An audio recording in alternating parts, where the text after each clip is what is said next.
ನಮಸ್ಕಾರ ಸ್ನೇಹಿತರೆ. ಭಾರತ ವಿರುದ್ಧ ಗೆದ್ದಿದ್ದ ಪಂದ್ಯವನ್ನ ಸೋತು ಬಿಕ್ಕಿ ಬಿಕ್ಕಿ ಅತ್ತರು ಬಾಬರ್ ಅಜಂ. ಬಳಿಕ ಜಸ್ಪ್ರೀತ್ ಬುಮ್ರಾ ಮತ್ತು ರೋಹಿತ್ ರವರ ಬಗ್ಗೆ ಹೇಳಿದ್ದನ್ನ ಕೇಳಿದರೆ ನೀವು ಕೂಡ ಸಲ್ಯೂಟ್ ಮಾಡ್ತೀರಾ. ಹಾಗಾದರೆ ಸುದ್ದಿಯ ಸಂಪೂರ್ಣ ಮಾಹಿತಿ ಏನು? ಅಷ್ಟಕ್ಕೂ ಭಾರತ ವಿರುದ್ಧ ಪಾಕ್ ಸೋತ ಬಳಿಕ ಬಾಬರ್ ಅಜಂ ಹೇಳಿದ್ದೇನು ಗೊತ್ತಾ? ಹೀಗೆ ಇದರೆಲ್ಲದರ ಬಗ್ಗೆ ಇವತ್ತಿನ ಈ ಒಂದು ವಿಡಿಯೋದಲ್ಲಿ ತಿಳಿಸ್ಕೊಡ್ತಾ ಹೋಗ್ತೀನಿ. ಹೀಗಾಗಿ ದಯವಿಟ್ಟು ಈ ವಿಡಿಯೋವನ್ನು ಕೊನೆವರೆಗೂ ನೋಡಿ ಸ್ನೇಹಿತರೆ.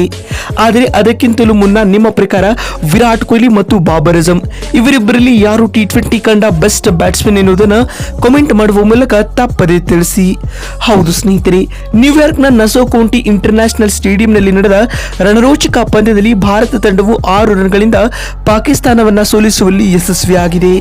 ಇದರೊಂದಿಗೆ ಲೀಗ್ನಲ್ಲಿ ಸತತ 2ನೇ ಗೆಲುವನ್ನು ದಾಖಲಿಸಿದ ಟೀಂ ಇಂಡಿಯಾ 4 ಅಂಕಗಳೊಂದಿಗೆ ಪಾಯಿಂಟ್ಸ್ ಟೇಬಲ್ ನಲ್ಲಿ ಅಗ್ರಸ್ಥಾನಕ್ಕೇರಿದೆ. ಇತ್ತ ಲೀಗ್ನಲ್ಲಿ ಸತತ 2ನೇ ಸೋಲು ಅನುಭವಿಸಿದ ಪಾಕ್ ತಂಡ ಪಾಯಿಂಟ್ಸ್ ಟೇಬಲ್ ಪಟ್ಟಿಯಲ್ಲಿ 3ನೇ ಸ್ಥಾನದಲ್ಲಿ ಉಳಿದುಕೊಂಡಿದ್ದು, ಸೋಲಿನ ನಂತರ ಲೀಗ್ ಹಂತದಲ್ಲೇ ತನ್ನ ಪ್ರಯಾಣ ಮುಗಿಸುವ ಆತಂಕದಲ್ಲಿದೆ.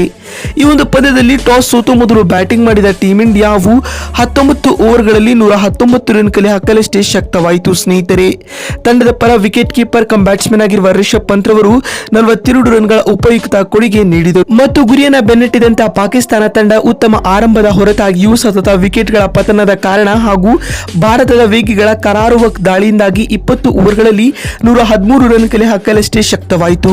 ಭಾರತ ತಂಡದ ಪರ ಬೌಲಿಂಗ್ ನಲ್ಲಿ ಬೂಮ್ರಾ ರವರು 3 ವಿಕೆಟ್ ಕಬಳಿಸಿ ಪಂದ್ಯ ಶ್ರೇಷ್ಠ ಪ್ರಶಸ್ತಿ ಪಡೆದರೆ ಹಾರ್ದಿಕ್ ಪಾಂಡ್ಯ 2, ಹರ್ಷದೀಪ್ ಸಿಂಗ್ ಮತ್ತು ಅಕ್ಷರ್ ತಲಾ 1 ವಿಕೆಟ್ ಪಡೆದರು. ಇದೀಗ ಭಾರತ ವಿರುದ್ಧ ಈ ರೋಚಕ ಪಂದ್ಯದಲ್ಲಿ ಸೋತ ಬಳಿಕ ಪೋಸ್ಟ್ ಮ್ಯಾಚ್ ಪ್ರೆಸೆಂಟೇಷನ್ ವೇಳೆ ಭಾವುಕರಾಗಿ ಮಾತನಾಡಿದ ಪಾಕ್ ತಂಡದ ನಾಯಕ ಬಾಬರ್ ಅಜಂ ರವರು ಈ ರೀತಿಯಾಗಿ ಹೇಳಿದ್ದಾರೆ: ಇಂದಿನ ಪಂದ್ಯದಲ್ಲಿ ನಮ್ಮ ಬೌಲರ್ಗಳು ಉತ್ತಮವಾದ ಪ್ರದರ್ಶನವನ್ನ ನೀಡಿದ್ದಾರೆ, ಆದರೆ ಬ್ಯಾಟ್ಸ್ಮನ್ ಗಳಿಂದ ನಿರೀಕ್ಷಿತ ಆಟ ಬಂದಿರಲಿಲ್ಲ. ಸತತವಾಗಿ ವಿಕೆಟ್ ಕಳೆದುಕೊಂಡಿದ್ದು ತಂಡದ ಸೋಲಿಗೆ ಪ್ರಮುಖ ಕಾರಣವಾಯಿತು ಎಂದು ಪಾಕ್ ತಂಡದ ನಾಯಕ ಬಾಬರ್ ಅಜಂ ತಿಳಿಸಿದ್ದಾರೆ.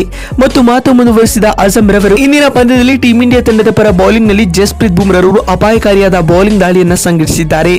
ಅವರ ಆ ಕರಾರುವಕ್ಕಾದ ದಾಳಿಯೇ ನಮ್ಮ ತಂಡದ ಸೋಲಿಗೆ ಪ್ರಮುಖ ಕಾರಣವಾಯಿತು. ಅಲ್ಲದೆ ರೋಹಿತ್ ಅವರ ನಾಯಕತ್ವವು ಕೂಡ ಇಂದಿನ ಪಂದ್ಯದಲ್ಲಿ ಉತ್ತಮವಾಗಿತ್ತು ಎಂದು ಹೇಳುವ ಮೂಲಕ ರೋಹಿತ್ ಮತ್ತು ಬುಮ್ರಾ ರವರ ಬಗ್ಗೆ ಒಳ್ಳೆಯ ಹೇಳಿಕೆಯನ್ನ ಬಾಬರ್ ಅಜಂ ನೀಡಿದ್ದಾರೆ. ಮತ್ತು ಮಾತು ಮುಂದುವರೆಸಿದ ಅಜಂ ರವರು, ಈ ಪಂದ್ಯದ ಸೋಲಿನಿಂದ ಆದ ಎಲ್ಲ ಮಿಸ್ಟೇಕ್ ಗಳನ್ನ ತಿದ್ದುಕೊಂಡು ಮುಂದಿನ ಪಂದ್ಯದಲ್ಲಿ ಸ್ಟ್ರಾಂಗ್ ಆಗಿ ಕಮ್ ಬ್ಯಾಕ್ ಮಾಡಲಿದ್ದೇವೆ ಎಂದು ಭಾವುಕರಾಗಿ ಹೇಳಿದ್ದಾರೆ. ನೋಡಿದ್ರಲ್ಲ ಸ್ನೇಹಿತರೆ, ಟೀಂ ಇಂಡಿಯಾ ವಿರುದ್ಧ ಗೆದ್ದಿದ್ದ ಪಂದ್ಯವನ್ನ ಸೋತ ಬಳಿಕ ಬಾಬರ್ ಅಜಂ ಹೇಳಿದ್ದೇನು ಅಂತ ತಿಳಿಸಿಕೊಡುವ ನಮ್ಮ ಈ ಪ್ರಯತ್ನ ನಿಮಗೆ ಇಷ್ಟವಾಗಿದ್ದಲ್ಲಿ ತಪ್ಪದೇ ಈ ಕೂಡಲೇ ಈ ವಿಡಿಯೋಗೊಂದು ಲೈಕ್ ಮಾಡಿ. ವಿಡಿಯೋವನ್ನ ಇಲ್ಲಿವರೆಗೂ ನೋಡಿದ್ದಕ್ಕಾಗಿ ಧನ್ಯವಾದಗಳು. ಮತ್ತೊಂದು ವಿಡಿಯೋದಲ್ಲಿ ಸಿಗ್ತೀನಿ. ಅಲ್ಲಿವರೆಗೂ ನಮಸ್ಕಾರ, ಧನ್ಯವಾದಗಳು ಸ್ನೇಹಿತರೆ.